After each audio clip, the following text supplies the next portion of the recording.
Welcome back to another Raid Shadow Legends video with Blazing Corp. We are going to be going into the Fire Knight. We finally have Coldheart fully built up.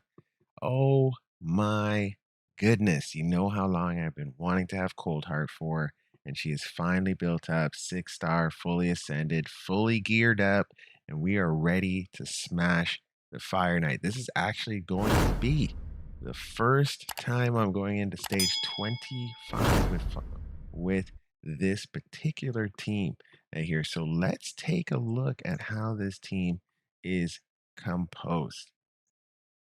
All right, so it's a team setup because we want certain abilities to be hitting at certain times, especially for a lure.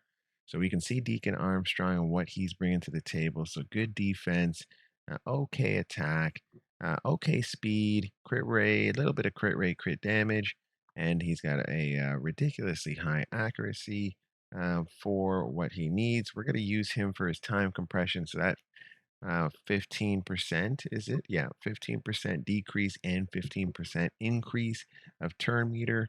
And then it grants an extra turn in which he's going to he's going to hit the decrease defense, or he's going to hit the leech. This will really help us while we're going through the waves, especially time compression. We've got Countess Licks up next. We actually turned off her time dilation skill. Reason for that is I found when I had Ninja in this role that time dilation was just messing up the run more often than not. So we just want her to do her Mire of Misery, attacks all enemies 3 times, which is fantastic. Each hit has a 75, booked up to 100, but only 75% right now, placing a decrease speed debuff for 2 turns. Each hit also has a 100% chance when booked of decreasing the enemy's turn meter by 10%. We use that to great effect in the during the rounds 1 and 2. And then her Festering Caress pairs well with Astralon's A1. She's going to use this about 2 times. So that's 4 hits out of her, 2 hits out of Astralon. Here, you could see her stats on the side here. So she's rolling pretty good. She's got really good stats. Next up is Astralon. Wish I had a little bit better speed on him, to tell you the truth. But yeah, he's pretty well built here for what he's used for. So Hellbinder is gonna go pair well in hand. So he's gonna be doing 2. She's gonna be doing 2. That's a 4 hit. She'll do another 2 after that. That's a 6 hit right there.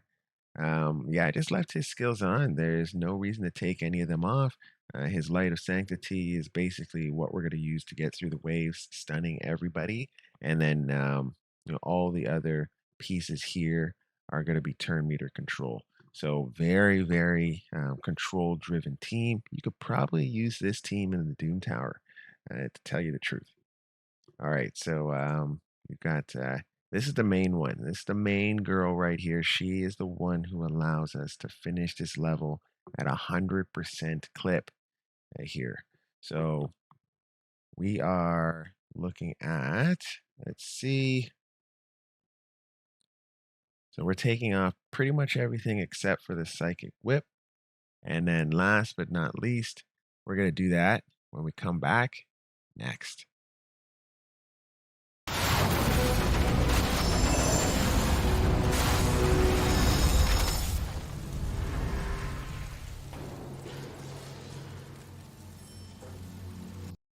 All right, welcome back. We already know it's been well documented. Coldheart had a fix of her AI for this particular level here. So we can see the stats that we're rolling with. A D, we've got enough accuracy at 256 to hit our abilities in the dungeons. Here, crit rate. She's going to put a crit rate increase on herself somewhere. Oh, maybe not. All right, never mind. So yeah, she's got enough crit rate to do what she needs to do for the Heartseeker. Yeah, for the Heartseeker. So should not be actually. Yeah, here we go. has an extra 30% chance of inflicting a critical hit. So you only need to do her at 70. Got her at 77, 266 crit damage. So she's built out properly, considering that she has an enemy max HP ability. So that's going to hit pretty hard here. Now, yeah, Fury of Arrows is really what we're going to use on the boss at 4 times hit. She's basically going to use that. She's not going to use Heartseeker at all until the boss's shield is down. And then Art of Pain is going to be used here during the runs, just attacking all enemies, poisons, decrease their accuracy. Can't go wrong here during the run. All right, so yeah, pretty well built team here. No one with like any crazy god tier gear, but this is just a solid mid gamers gear, and we just put together the team properly here so that there's lots of control and lots of turn meter manipulation here for sure.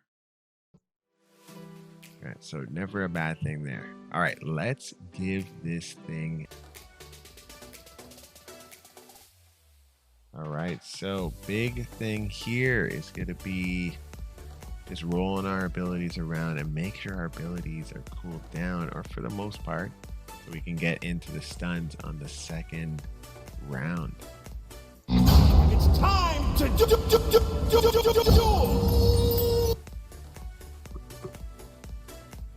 Yeah, most likely.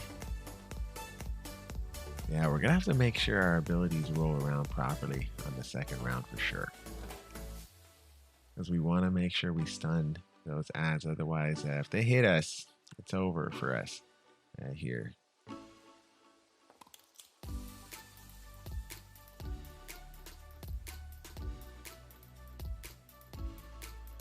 It's gonna come down to a lot of how this rolls here. So,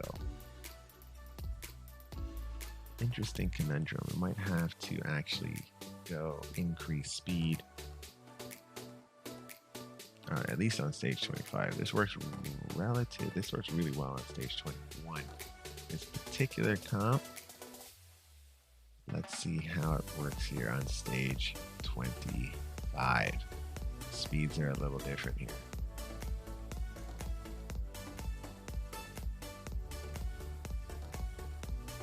Now we need Astron to have his stuns up and rearing and ready to go as we roll into the second round.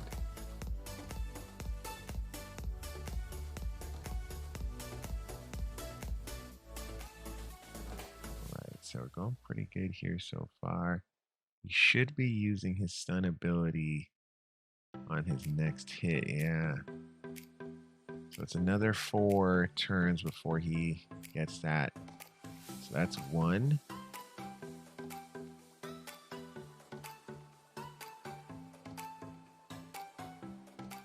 This is 2. 2 more to go. Might not have it available for the first hit. That's 3. All right, so he might not have it available. So this could be really interesting here.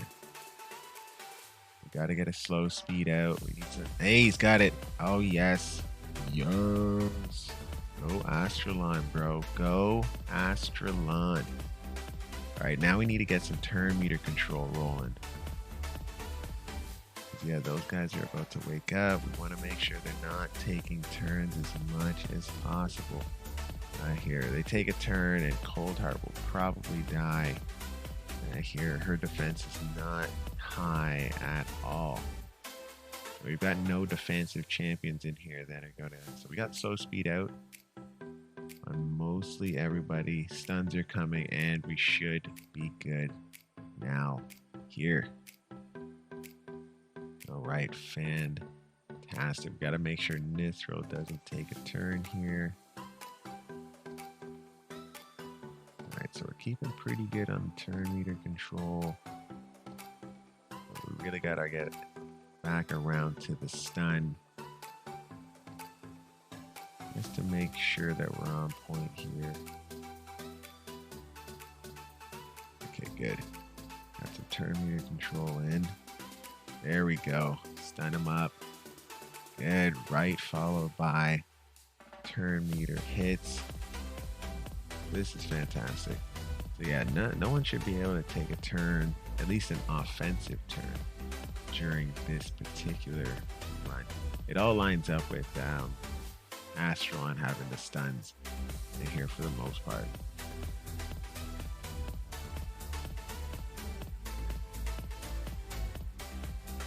All right, good. We're rolling nicely here.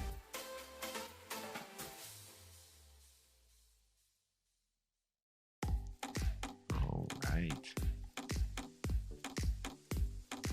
Yeah, I think if I was to make this more consistent, I would increase speed on Astralon to about 230 to 250 mark, and yeah, we'd be rolling, or even just increase the speed on. Actually, just increase the speed. Yeah, Astralon would be fine because he's our main control during the runs. Here, we know the speed's okay already for the Fire Knight. So it shouldn't be too much of an issue once we get to the Fire Knight for the speeds that we currently have. Let's see, because he may be faster here than we want him to be. At least with Coldheart on the team. Because we know it's okay with Ninja on the team. 100% comp team with Ninja on the team. So worst case scenario, if we got to go back, not use Coldheart until we get a little bit more speed, that's fine. But this should be relatively fine here. We're gonna have a Heart Seeker. There we go. So yeah, the main difference here between having Ninja on the team is he's better during the two first rounds, first round and second round. But when it comes to the boss, the Coldheart and the Heart Seeker are huge, because that's going to reduce by 50%, even though it's 100% turn meter because of the almighty persistence. And then Allure is going to take it from there. Yeah, once it's below that 50% threshold, I don't really have to worry that the Fire Knight's going to take a turn whatsoever. And then gives Countess 6 a bunch of chances at getting the decreased speed out. And once that's there, it's a wrap here on that end. So yeah, amazing. This is great. Yeah, I most likely will not farm 25 because this does not look like a 100% comp team. Here, a little worried on the second round, just coming out of the first round for how the skills are rolling. So yeah, probably farm stage 21 or stage 22,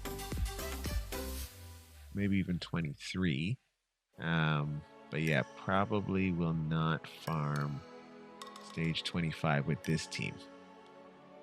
You'd probably have to put Ninja back into the run here if I was going to farm stage 25.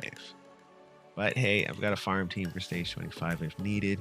But the team's pretty fast and consistent on stage 21, so definitely use that team during like tournaments if at all needed.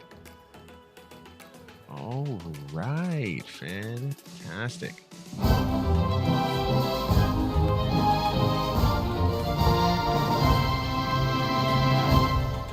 Now for this Savage gear, if I wasn't where I am in the game, where I am trying to hoard endgame pieces rather than getting, these regular tier pieces, because this is a pretty solid piece here. If it was 6-star, it would be even better. But yeah, I'm not trying to hold this gear on my account currently. I don't want to waste the silver that I'm making on, good but lower tier gear. So we're going to sell that. All right, that has been it for this video. Hey, definitely no Ninja Watchers. Go ahead, like and subscribe in the and go ahead and hit the comment section. Let me know who you guys are using for Fire Knight stage 25. Is Coldheart in your team? Is Allure in your team? What about Astralon and Countess Lix, the control masters? here, and Deacon Armstrong is pretty much good everywhere. If you have him in your mid game teams, let me know. Sound off in the comments section below, and we're going to see you again next time. Let's chat then.